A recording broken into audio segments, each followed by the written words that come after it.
Jonathan Anthony Solis Lapis, born July 7, 1973, also known as Sweet, is a Filipino actor, host, comedian and film and television director.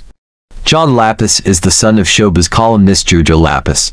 The elder Lapis has been estranged from his son since the former was 11 years old. Lapis attended the University of Santo Tomas Este in Manila, where he obtained a degree in hotel and restaurant management in 1993. At UST he was part of Teatro Tomasino. He planned to shift to nursing or physical therapy but abandoned such move due to financial constraints. Little Chanak with no name. Hindi pa ako pwedeng bumalik sa langit hanggang di ko nagagawa ang misyon ko dito sa lupa. Sorry, ha? Alam mo, kailangan ko ng magpahinga. Kailangan ko ng beauty rest bago harapin ang misyon ko bukas. Good night. Ayan, take 2. Mga hangal! Yun, gaano ba kakitid ang mga utak ninyo para di ninyo malaman na yan na ang pangalan na nag-iintay sa mga magulang nyo? Nasa ilalim nila ay mga nagbabagang kemikal. Dear Albert, gusto kong malaman mo na matagal na akong walang gusto sa iyo. Dahil na-realize ko na ayoko na sa lalaki na mas mabuti pa kaysa sa akin. Yes. So lahat to dahil sa akin? Ha? Sa akin kay Love? Mas lalo naman sa iyo. Ayoko sa lalaki na mas mataba pa kaysa sa akin. Hoy! Kayo tatlo, huwag niyong sasabihin na dahil sa inyo. Dahil wala akong balak na magturo ng bobo habang buhay.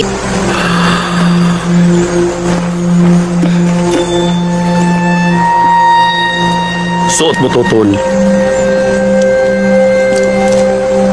Ngayon. Ambisyosa? No! Nandito ka sa purga. Short for purgatory ga. In short, joga! Ouch! Sorry. Wapo? Manig mo! Wala! Hindi nga ikaw ang kausap ko eh. Next. Dali! Manong, ako, hindi ako sigaw. Dali, bigay ko iyo lahat. Basta ako ang misis, para natutulog lang naman to ah. Natulog mo to sa ilalim ng truck, tapos yung truck umanda. Oo nga naman po, misis. Kayang-kaya po namin. Meron lang ibang patay dyan. Talagang durog-durog na. Pero nare-restore namin. Napagbubuo namin. Yeah, parang puzzle. Asa! Bakit hindi ka nila pumunta ng Amerika? Kasi ordinaryo lang yun doon. Dahil may sperm bank. Naku, ayoko naman bilhin ang anak ko. Uwi na ako. Ay, alam ko na. Bakit hindi mo subukan mag-ampon? O yun ang ginagawa ng mga artista, di ba? Naku. Kayo at... Sino ba kayo? Look at me. Why don't you look at me? Ano ang nakikita mo? Saan antipati kang bakla? Hoy! For your information, I happen to be one of the premier interior designer in the Philippines. Ganun ba? So, ikaw pala ang mag-aayos ng bahay ng amo ko. Exactly. You know what? I think I shall start in the bedrooms. Step aside, Saga. Hi! 45 minutes for your second set.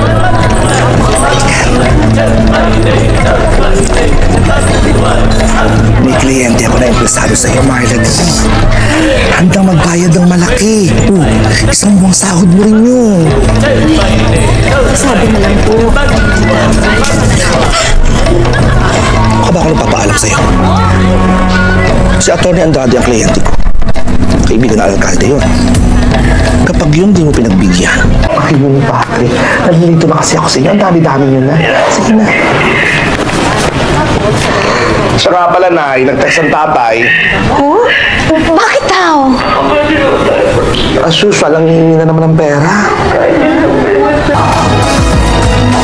No. So no, wala kang ibang itinatagong itina-enhance. Todo na yung baba at saka lipo. Hintayin natin si Chief Inspector. Inspector, is it a truth? Penes. Wala talaga. Yun lang, chin at tummy. Pero bala ko next year. Ano yan? Anong balak mo? Labi. Gusto ko yung labi ni Angelina Jolie. Ayan. Walang masama doon. Papunta na sa kuholing. Walang masama doon. Ako Abangan nila yan. Bala ko magpalay po ng ilong next year. Abangan nila yan. Gagawin yan ni Dr. Smani. Ang inuwi dito yan. Baka mamaya, may pagka-tiyanak level siya. Kagatin tayong lahat. Paawat pa naman ako, nandun na nga ako sa concert ng ating Songbird, ang 20. Inintriga ko na rin po ang ating Songbird. Nakakaloka tong issue na to. May ghost boyfriend daw. Si Miss Regine Velasquez. Eto, hindi multo si Regine. Sinagot niya ang mga katanungan. Watch this. Pero kung nagbasa ka ng newspaper, lahat ng showbiz part ng dyaryo ay nakalagay may makikilala ka na tonight. Ayos ka lang kahit nagbalikan sila kaagad-agad. Udlot na naman yung love life mo.